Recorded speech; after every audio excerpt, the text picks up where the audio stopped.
Long ball up, headed away. I must say that rhythm is something that they are going to try and search for. Nelson Senkatuka with a strike! Straight into the back of the net! Well, some things were just meant to be, but well, that was some strike. Looked up once, chose his spot, and just gave that ball direction. Well, Bracers are starting with power. Well, this was the moment. John Cocker's gave that ball to Nelson, who saw the movement of Crispas Kusima and lifted that ball properly well. Thunderous strike. Presses that silence button here at the Bomber grounds. But what a strike that was. Reignites the hope of Kitara Football Club. Paul Mutwerezi face to face with a handful of Bright Stars contingent, if not all players, back to try and do some defending. Paul Mutwerezi with a strike right into the back of the net. And surely everyone saw that coming. As Kitara Football Club find their voices again.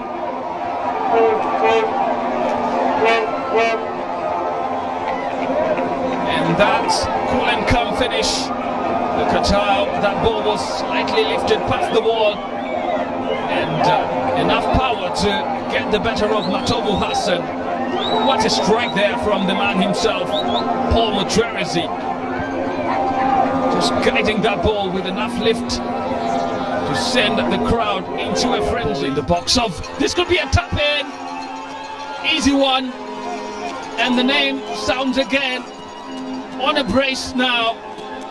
2 goals to his name, provoking smiles and enchantments in the crowd. It ends up in the Bright Stars net. This was the effort by Dennis Omedi, who slightly dropped that ball across the face of goal. And of course, being a striker himself, maybe knew where other potential goal scorers could be standing, because he just slid that ball up and made sure that one of these contributions will have to be how he intercepts a cross that could be coming in. Kwalinger. Ball inside. Jude Samugami with a powerful ball. The opposite direction. And this time round, his aerial threats pay off just like that. He arrows that ball into the back of the net. This was the move started by Solomon Kwalinger. And so Medi getting back on the ball. Look at that by Solomon into the path of Jude, who headed it in the opposite direction of Matovu Hassan. There's no way he could drop back and save that. Was already goal bound as soon as Jude Semugabi took the touch. See, with the powerful header, he puts ahead to that, and the ball rolls out here for a throw in.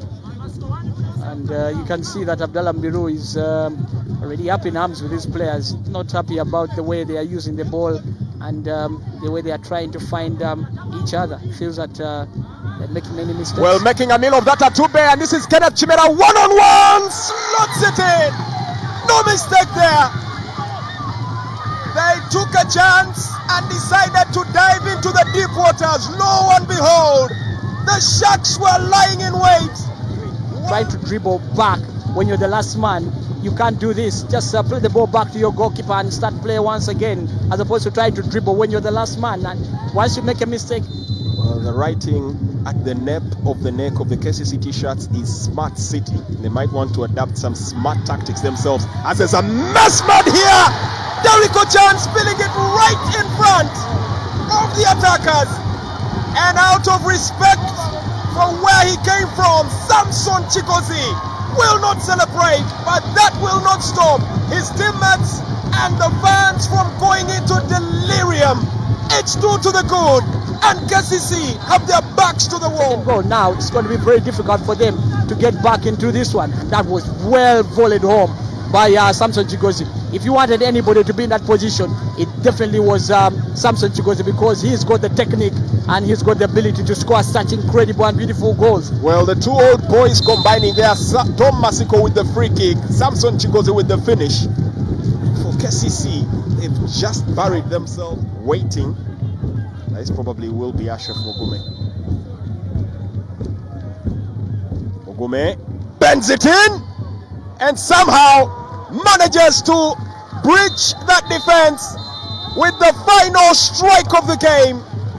It would have been a brilliant one to celebrate for Ashraf Mugume, but in the end comes too little, too late here. Undone that they could not take the clean sheet home. And what a strike right in the top corner. Goalkeeper did as much as he could, but Shil Sekaja, that was precise as they come. In the end, just happens to come a little too late to ignite any possibility of a comeback. Tries to get the ball up front, but easily cut out. Well, it would be in Vipers' best interests to snuffle out this game as early as possible. And here comes Kambale to do just that. His very first attempt at the goal, and it's straight into the back of the net, marking his second goal for the Venoms and giving them a lead in under 6 minutes. The Gets still have many of the Vipers fans still streaming in. And you could see what he did. It was very clever of him. Just directed it back into the path of Kambale, who was not marked at all. You just see that. And that was very poor marking coming in now from Busoga United. And once Kambale gets into that position, inevitably he's going to put the ball in the back of the net. I just feel that that's the kind of goal that Busoga United should have avoided. But I just don't think that that was the right decision to keep the ball as high as it was lifted to Agre Madoy. Torach. Now this is good play coming in. And Yunis, chance here to the captain. Shoots to kill. Silencing all the doubters. Reminding them why he is the man at the front. Leading by example, Milton Karisa doubles the tally. And the director's box there will ensue. It was all done beautifully, set up there by Kambale. And with some beautiful skills to control, real sporting and quite athletic there. What a finish.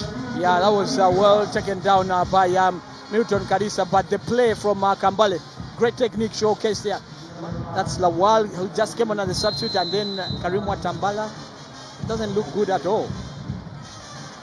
Lawal slots it in.